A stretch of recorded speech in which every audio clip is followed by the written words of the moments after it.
मुंबई महानगरपालिकेमध्ये महापौर आणि उपमहापौर निवडणुकीनंतर आता दुसरी महत्त्वाची विशेष सभा आज दुपारी 2:30 वाजता पार पडणार आहे। या सभेत सभागृह नेते आणि विरोधी पक्षनेते पदांची अधिकृत घोषणा केली जाणार आहे। तसंच विविध वैधानिक समित्यांमधील सदस्यांची सुद्धा नावं आज जाहीर केली जाणार आहे। नियमानुसार सत्ताधारी पक्षाच्या गटनेत्याची निवड सभागृह नेतेपदी होणार आहे, तर विरोधी पक्षातील सर्वाधिक नगरसेवक असलेल्या गटनेत्याला विरोधी पक्षनेतेपद दिलं जातं आणि यानुसार सत्ताधारी भारतीय जनता पक्षाचे गटनेते गणेश खंडकर यांची सभागृह नेते म्हणून निवड होण्याची शक्यता आहे, तर विरोधी पक्षात सर्वाधिक संख्याबळ असलेल्या शिवसेना उभाटा पक्षाच्या गटनेत्या किशोरी पेडणेकर यांच्या नावाची घोषणा विरोधी पक्षनेतेपदी होण्याची दाट शक्यता आहे। दोन्ही पक्षांनी महापौरांकडे अधिकृत पत्र सादर केलेलं असून त्या पत्राच्या आधाराने महापौर या दोन्ही पदांची आज घोषणा करतील। सुमित सावंत आमचे प्रतिनिधी या संदर्भात आपल्याला अधिकची माहिती देतात। सुमित, मुंबई महानगरपालिकेत महापौर आणि उपमहापौर निवडीनंतर आता दुसरी महत्त्वाची सभा आज पार पडते।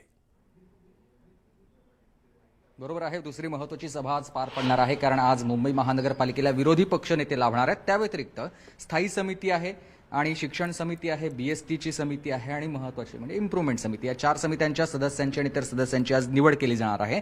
आणि आज पहिल्या महिला विरोधी पक्षनेत्या या मुंबई महानगरपालिकेला लाभणार आहेत। याआधी झालेले केवळ एवढेच महापालिकेतले विरोधी पक्षनेते आहेत ज्याच्यामध्ये कोणी महिला विरोधी पक्षनेता नव्हती। पहिल्यांदाच किशोरी पेडणेकर या विरोधी पक्षनेते पदावरती बसणार आहेत, कारण नियमानुसार त्यांचीच वर्णी लागणार आहे। पण दुसऱ्या बाजूला आणखी एक महत्त्वाचा भाग आहे, विरोधी पक्षनेत्यांचं हे कार्यालय आहे।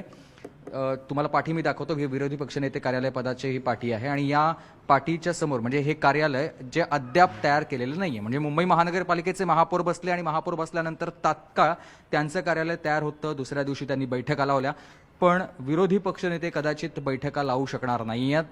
कार्यालयच पूर्ण तयार नाहीये, कार्यालयाच्या आतमध्ये अद्यापही उग्र वास येतोय। जर आज दुपारी 2:30 वाजता महापौर इथे बसलेले आहेत, दुसऱ्या बाजूला विरोधी पक्षनेते बसणार आहेत, तर त्यांच्यासाठीची सगळी आसन व्यवस्था किंवा त्यांचं कार्यालय सज्ज असायला हवं होतं। फायलींचा हा असा ढिगारा असण्यापेक्षा तिथे कार्यालयात येणाऱ्या कर्मचाऱ्यांना व्यवस्थित काम करता यावं यासाठीची तयारी असायला हवी होती, पण कदाचित प्रशासन इथे उदासीन दिसतंय, कोणतीही तयारी केलेली नाहीये पूर्णपणे। अद्यापही काम चालूच आहे। बसण्याचे बाग कारण येणारे सगळे अभ्यंगता किंवा जे बाहेरचे लोक आहेत त्यांना बसायला व्यवस्था पण व्यवस्थित असायला हवी होती, पण तसं काही दिसत नाहीये। पण ठीक आहे, हा दुसरा महत्त्वाचा मुद्दा आहे, प्रशासन याच्यावर कारवाई कदाचित करेल। पण आज मुंबई महानगरपालिकेला पहिला विरोधी पक्षनेत्या, महिला विरोधी पक्षनेत्या म्हणून किशोरी पेडणेकर लाभणार आहेत आणि त्याबरोबर 2 वाजता या सगळ्या कार्यक्रमाला सुरुवात होईल आणि यामध्ये सगळ्या सदस्यांची देखील निवड केली जाणार आहे। निश्चित वेळोवेळी अपडेट्स घेतो सुमित, धन्यवाद या सगळ्या सविस्तर माहितीसाठी। तर भिवंडी महापालिकेमध्ये कोणाचा महापौर होणार हे अजून सुद्धा स्पष्ट झालेलं नाहीये। कोणत्याच पक्षाला बहुमत न मिळाल्यामुळे तब्बल 1 महिन्यानंतर सुद्धा संख्याबळाचं गणित जुळलेलं दिसत नाहीये। तर भाजप आणि शिवसेना या महायुतीतील 2 पक्षांमध्ये फूट पडल्याचं दिसून येत आहे। आज महापौर पदासाठी उमेदवारी अर्ज दाखल करण्याचा शेवटचा दिवस आहे। भाजपाठोपाठ शिवसेना सुद्धा महापौर आणि उपमहापौर पदाची निवडणूक लढवणार असल्याचं शिवसेना पक्षनेते प्रकाश पाटील यांनी जाहीर केलंय। या गोष्टीनंतर भिवंडी पालिकेतील सत्तेची समीकरणं पुन्हा एकदा बदलण्याची शक्यता आहे। यामध्ये कोण यशस्वी होतं हे 20 फेब्रुवारीला स्पष्ट होईल। शिवसेनेच्या बरोबर विलास पाटीलचा सुद्धा महापौरासाठीचं शिवसेनेकडनं करण्याबाबतचं तशा स्वरूपाचं शिवसेनेची भूमिका होती, परंतु विलास पाटीलवर पोलीस कारवाई झाल्यामुळं शिवसेनेचे महापौरासाठीचं उमेदवार आणि उपमहापौरासाठीचं उमेदवार दोन्ही फॉर्म जे आहे शिवसेना भरणार आहे। त्याच्यामुळं शिवसेना ही निवडणूक जी आहे महापौर आणि उपमहापौराची शिवसेना लढणार आहे। नवी मुंबईमध्ये भाजपाने विशेष समित्यांवरती जास्तीत जास्त सदस्यांना संधी मिळावी यासाठी नवा फॉर्म्युला निश्चित केलाय। पक्षातील निष्ठावंत कार्यकर्त्यांना स्थान देत व्यापक सहभागाची संधी देण्याचा हा प्रयत्न असल्याची माहिती सूत्रांकडून समोर येते। या नव्या फॉर्म्युलामुळे भाजपातील 6 स्वीकृत नगरसेवकांसह 100पेक्षा अधिक कार्यकर्त्यांना विशेष समित्यांवरती काम करण्याची 1.25 वर्षांचा कालावधी दिला जाणार आहे। परिवहन समिती तसंच शहरातील 7 प्रभाग समित्यांवरती वर्णी लावून निष्ठावंत कार्यकर्त्यांना न्याय देण्याचा प्रयत्न भाजप करणार असल्याची माहिती न्यूज 18 मराठीला सूत्रांकडून दिल्याची ही माहिती समोर येते।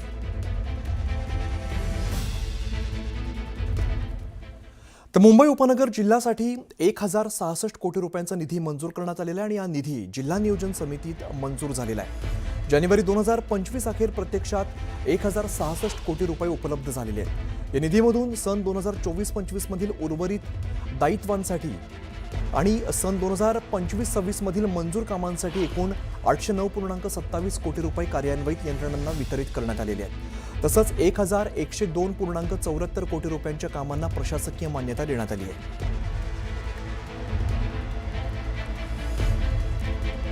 तर मुंबई उपनगरासाठी 1066 कोटीचा निधी आपल्याला बघायला मिळतोय. कोणत्या कामांना निधी मिळणार हे सुद्धा आपण सध्या आपल्या स्क्रीनवरती बघतोय.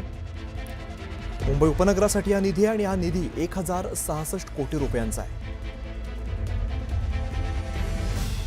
यामध्ये अनेक विकास कामं केली जातील.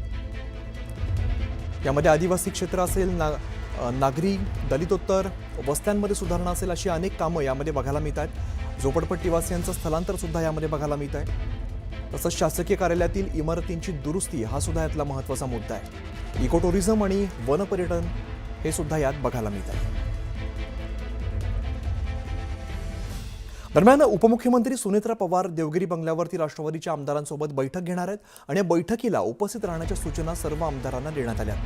या बैठकीसाठी सुनेत्रा पवार देवगिरी बंगल्यावरती दाखल झालेल्या आहेत. महत्त्वाची अशी बैठक पार पडते. सुनेत्रा पवार या बैठक घेत आहेत. देवगिरी या बंगल्यावरती राष्ट्रवादीच्या आमदारांसोबत ही बैठक पार पडणार आहे. या बैठकीला उपस्थित राहण्याच्या सूचना सगळ्या आमदारांना देण्यात आलेल्या होत्या आणि या पद्धतीने ही बैठक पार पडते. उपमुख्यमंत्री सुनेत्रा पवार ही बैठक घेतील आणि देवगिरी या बंगल्यावरती या बैठकीला आता सुरुवात होईल. देवगिरी बंगल्यावरती सुनेत्रा पवार या दाखल झालेल्या आहेत. राष्ट्रवादीच्या आमदारांसोबत ही महत्त्वाची बैठक पार पडते. सगळ्या आमदारांना बैठकीला उपस्थित राहण्याच्या सूचना करण्यात आलेल्या आहेत. मतभेद विसरून बीडच्या विकासासाठी एकत्र येण्याचं आवाहन महाशिवरात्री निमित्ताने धनंजय मुंडेंनी केलेलं आहे. उपमुख्यमंत्री सुनेत्रा पवार यांच्या नेतृत्वाखालील सर्वांनी एकत्र काम करण्याची गरज असल्याचं त्यांनी स्पष्ट केलं आहे. राज्याचे उपमुख्यमंत्रीच पालकमंत्री म्हणून जबाबदारी घेतात त्यावेळी स्वाभाविक त्या जिल्ह्याची अधिक विकास होतो. ती अपेक्षा होती आणि दादांची सुद्धा तीच या ठिकाणी इच्छा होती.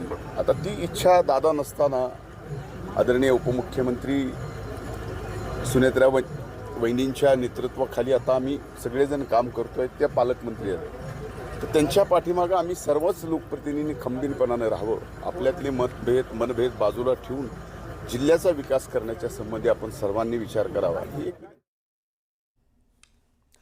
मुख्यमंत्री देवेंद्र फडणवीस राज्याचे वित्तमंत्री असणं हा एक सुवर्णयोग असल्याचं वक्तव्य मंत्री पंकजा मुंडेंनी केलंय. ग्रामीण युवकांसाठी नव्या योजना राबवणार असून युवकांना उद्योजक बनवण्याचा आमचा संकल्प आहे असं पंकजा मुंडे म्हणाल्या.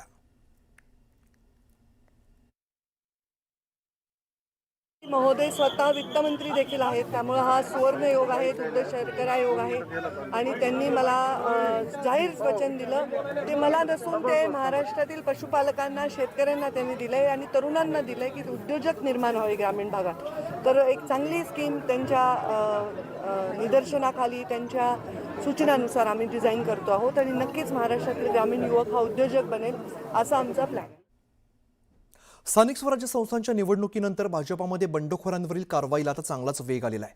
निवडणुकीत पक्षविरोधी काम केलेल्यांना प्रदेशाध्यक्ष रवींद्र चव्हाण यांनी बाहेरचा रस्ता दाखवलाय. कोकण आणि पुण्यातून भाजपाच्या कारवाईला सुरुवात झालेली आहे. चिपळूणमध्ये माजी नगराध्यक्षांसह 4 जणांवरती कारवाई करण्यात आली आहे. तर याआधी पुण्यामध्ये एकाच वेळेला 69 जणांवरती कारवाई केली आहे.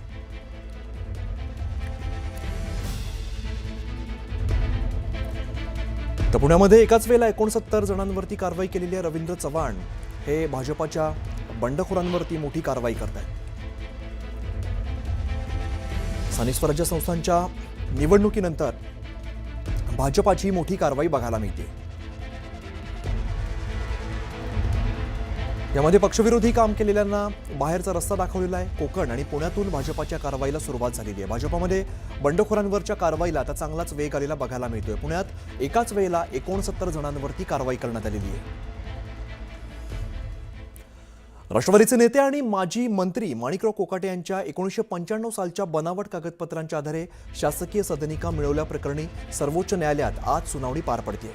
सर्वोच्च न्यायालयाने आधी 22 डिसेंबरला राष्ट्रवादी काँग्रेस पार्टीचे ज्येष्ठ नेते माणिकराव कोकाटे यांना मोठा दिलासा देत त्यांच्या दोषसिद्धीवरती आंशिक स्थगिती लावलेली होती. सर्वोच्च न्यायालयाने कोकाटे यांची आमदारकी कायम ठेवत कोणतंही लाभाचं पद घेण्यास नकार दिला. 12 डिसेंबरला मुंबई उच्च न्यायालयाने त्यांच्या शिक्षेवरती स्थगिती दिली होती, पण दोषसिद्धीवरती स्थगिती देण्यास नकार दिलेला होता. बनावट कागदपत्रांच्या आधाराने शासकीय सदनिका मिळवल्याप्रकरणी माणिकराव आजच्या सुनावणीत सर्वोच्च न्यायालयात काय निर्णय हे घेतं हे पाहणं महत्त्वाचं ठरेल. आणि या प्रकरणी मुंबई उच्च न्यायालयाने कोकाटेंच्या अटकेला स्थगिती दिलेली होती, मात्र शिक्षा कायम ठेवली आणि उच्च न्यायालयाच्या या निर्णयाला कोकाटे यांनी सर्वोच्च न्यायालयात आव्हान दिलं होतं.